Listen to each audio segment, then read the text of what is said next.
Good evening, ladies and gentlemen. Welcome to the show this evening. Tonight's guest, we have returning Mr. David Boatwright, Vietnam vet, an ex returned citizen from prison as well. He came home from Vietnam, he got caught up in the criminal justice system. He came home from prison and he turned his life around. He's been an advocate for vets, and he's working now to have a walk from California back east to New York from California. That's a long walk. So we want to bring him Chicago. on. Actually, it's Chicago, excuse me. So we're going to bring him on and allow him to speak on the walk from California to Chicago and see how you can take part in this walk. So tonight's guest, Mr. Boatwright, thank you for coming on the show, Mr. Boatwright. Thank you again, and I really Yes, sir. appreciate you bringing me back. It's wonderful to be here, man. It's great to see you here doing what you're doing, man, giving us a voice. Yes, yes. You know, Yes. Well, we here. This show was really designed for ex-offenders, returned citizens.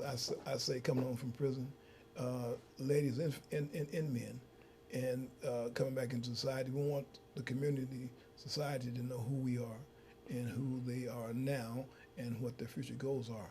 You are ex-convict yourself, Yes, I am. so you're part of this sit up here, coming back and helping the Vietnam vets, vets period, not just Vietnam vets. So we want to speak on what you do and why you're doing what you're doing, and so the forum is yours.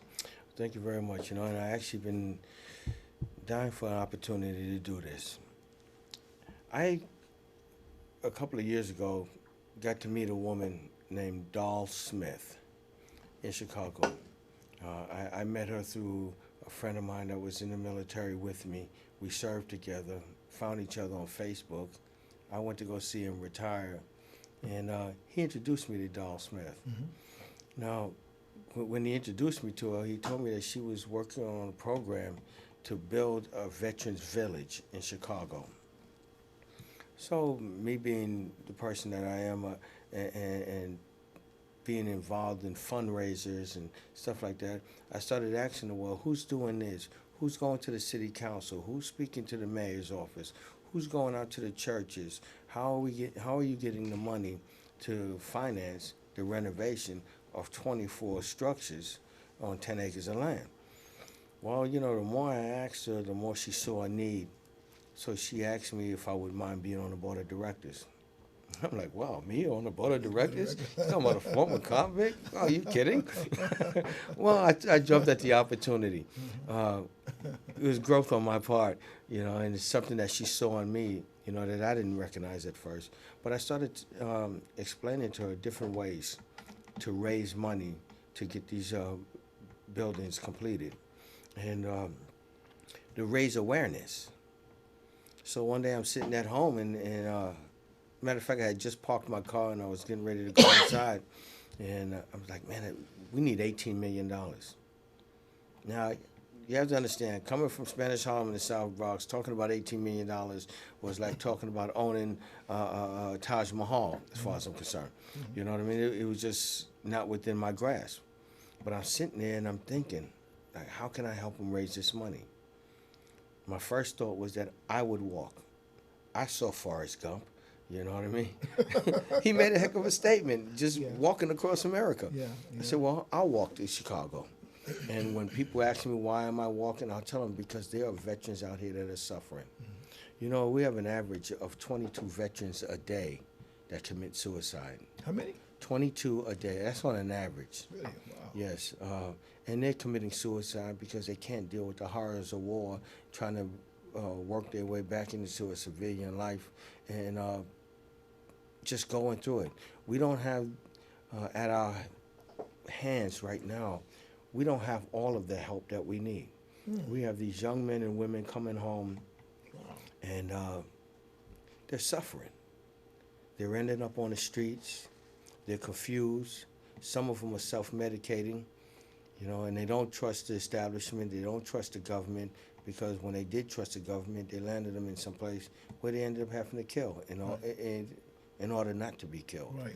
You know, and then they came home and they just got a pat on the back and said, thank you for your service, and sent out to come out here, and they wasn't ready for it. They're not ready for Right, it. right. So what we're trying to do in Chicago is we're trying to create an atmosphere of safety, of brotherhood, and family. The main thing is we're trying to create a community, because we come home and we are just outside a community, even though we're right in the middle of the community. Can you understand what I'm saying? Sure. You know, we're there, we're in it, but we're not of it. We're not a part of it. Sure. Because we have our own set of circumstances and issues to deal with. So I called Dahl up and I said, you know what about a relay walk from California to Chicago to raise awareness and money and attention to what you're doing in Chicago? And she said, well, David, that sounds kind of okay. I said, well, here, check it out.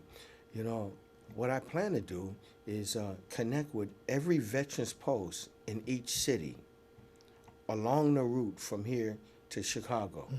And as I contact those different posts, whether it be the VFW, which is the Veterans of Foreign Wars, the DAV, Disabled American Veterans, the American Legion, which is AMVETS, and AMVETS, right, American Veterans, Wounded Warriors, any one of these groups. There's motorcycle groups that are veteran groups that are out there. And I said, well, why don't we contact them? And as we come to a city, we carry our banner just like the Olympic torch, and we pass it off to somebody, say, in San Francisco, California. And they walk as far as the Bay Bridge, and we get a motorcycle to take us across to Oakland. Then we connect in Oakland with another veterans group. They pick up the banner, and they carry it to Hayward. And from Hayward, on and on and on. And I mapped it out going to Southern California, down to San Diego, and across to the desert, into New Mexico, from New Mexico into Texas, and from Texas into Oklahoma City. And from the Oklahoma City, the Chicago base is going to pick up the banner, and they're going to carry the banner the rest of the way up. And in this way, we get America to see that these boots still march, which actually happens to be the name of this march. You know, these boots still march, and we're marching for our brothers and sisters that have fallen by the wayside, that are struggling out there on the street, that have started self-medicating and became addicted to drugs and are in need of treatment. The brothers and sisters that ended up in prison because in the chaotic world that they're living in, trying to survive by any means necessary, landed them in prison. In prison, wow. You know, and there's a lot of us. There's a huge population of us that are out here with no community, with no base to call home, and no one that they can trust. Now, when is this march supposed to take place? We're targeting the last week in April of 2017. Okay. We kind of figure if we started out in the last week of April, we'd have good weather as we made our trek across the country. Okay. And our goal is to not only raise money, but to raise awareness to the need for programs just like this to help veterans and their families. You know, we're dealing with a large population of veterans that are disenfranchised and disconnected from their families. Some of them are in prison. Some of them are living on the streets. Some of them are found in drug dens. You know, we have a whole host of women, veterans, that are suffering from sexual trauma while in the military. And that's another form of PTSD, and it has its own set of circumstances and trials and tribulations. And these women are suffering because they don't trust any men anymore, and they can't go to authority because the last time they trusted authority, they ended up getting raped. Right. You know, and it's a shame on the military that allowed this to go on for so long. But, you know, I'm not here to talk about their shame. What I'm here to talk about is our ability as brothers and sisters, either in the military or not, to reach out to these people, reach out to these veterans, and give them a hand up, not a handout. One of my experiences just recently, just this year, I met a young lady. We took her out to help her have a good time. Well, when I sat down and started talking with her, we was at a place called Dollars, and we was all having a good time. But as I was talking to her, she was crying. Yeah, I saw her crying. I started talking to her, actually. And I sat down to find out, what's wrong. Well, her husband, her boyfriend, who she had planned to marry, who had just done a couple of tours in Afghanistan and Iraq, as they were planning their wedding, as they were getting prepared to be married, she had went in to take a shower and heard a loud noise, and this young man had killed himself right in the living room. Wow. You know, Well, that, and I want to bring up again about the 22 veterans a day that commit suicide. We have a thing going on right now, and as a matter of fact, I'd like to challenge you. It's called the 22 and 22. okay. We do 22 push-ups each day for 22 days in remembrance and recognition of the 22 veterans that died possibly each day. I can do that. I can do that. Thank you for I that. can do that. Sure can. All right. No problem. Sure can. We need to let everybody else know that, there are veterans out here suffering. And this walk is going to mean so much to so many. Because once we complete Chicago, we're coming here to California. And we're going to do the same thing. We're going to build a veteran village. We're going to have all of the services that a veteran will need, and it doesn't matter if you've been to prison or not. As a matter of fact, if you've been to prison and you're struggling on those streets, we want to see you right away, because we want to help stem the tide of us as veterans being looked down upon by society. Right. And there's a lot of people in society that do love us and do want to help us, and here's how you can help us. You can go online and you can look for the SmithResidences.com or Doll Incorporated, DOLL Incorporated, and you can find us online, and we'll go on to explain our history, what we're trying to do. You can see the layout of the land, the progress that we've made, and the progress that needs to be made. And what's the website on that again? That's www.thesmithresidences, all one word, .com, and also Doll Incorporated. Okay. Okay. You can find us on Facebook. You can also find me on Facebook at These Boots Still March. Okay. And I would be glad to share with anyone what it is that we're doing and why we're doing it. Wonderful. There are veterans. We all across America. It doesn't matter whether you're in rural West Virginia or living in Las Vegas. Wherever you are. We all have veteran family members that are struggling. And if we don't reach in together to help them out, we're gonna lose them. Right. And that's what we're trying to prevent. Right. Well, we want to thank you, Mr. Barack, for coming on the show. We need people like you to come on and let society know what's going on with the vets, with the ex-cons, with people that's never been in prison, that's served the military, served our country, and they're not getting the right treatment that they should get.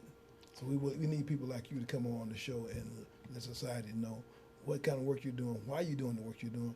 You're an ex-con, you're a vet yourself. You've been there. You've been in the booths. You've been in the trenches, so to speak. Yes, So sir. you know what's going on. So we want to thank you for coming on the show tonight and taking part of this show to let society, community know that returned citizens or returned citizens not. They need to be looked at. They need the help. We got to walk from California to Chicago, and he just challenged me. I'm gonna do 22 push-ups every day, because I can. A lot of people can't, but I can, and I'm gonna do that every day. All right, thank you. For the vet that took his life for whatever reason, I'm gonna do those 22 push-ups for you every day. I give you that. So we want to thank you for coming on the show, Mr. Barack. My pleasure. Thank you. And we want to bring you back again when Absolutely. this walk begins, and we want to bring you back at the end of the walk. All right. Look for me and look for us to start walking in April, right out of City Hall, and watch our progress if we make our way across America. Yes, sir. Yes, Thank sir. you. Yes, sir. So thank you, audience, for watching the show tonight. We look forward to seeing you next week on Channel 29. This Thursday on Channel 76, we'll have the Good, the Bad, the Ugly end part of the district attorney coming on, speaking on this conviction of an innocent man sent into prison for 10 years. He decided that he committed a wrong. He went back to prison after 10 years and freed this man. Today, they're best friends. So we want to have him on the show this Thursday at 6:30, a live interview.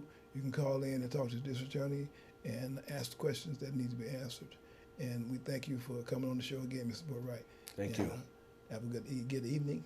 I will. And the best to you. Thank you So very thank much. you, audience, and we'll look forward to seeing you on YouTube. So you can go on and see all the interviews that we've done in the last year of the Wendell Elamine James Show. Thank you, and we look forward to seeing you next week. Wow.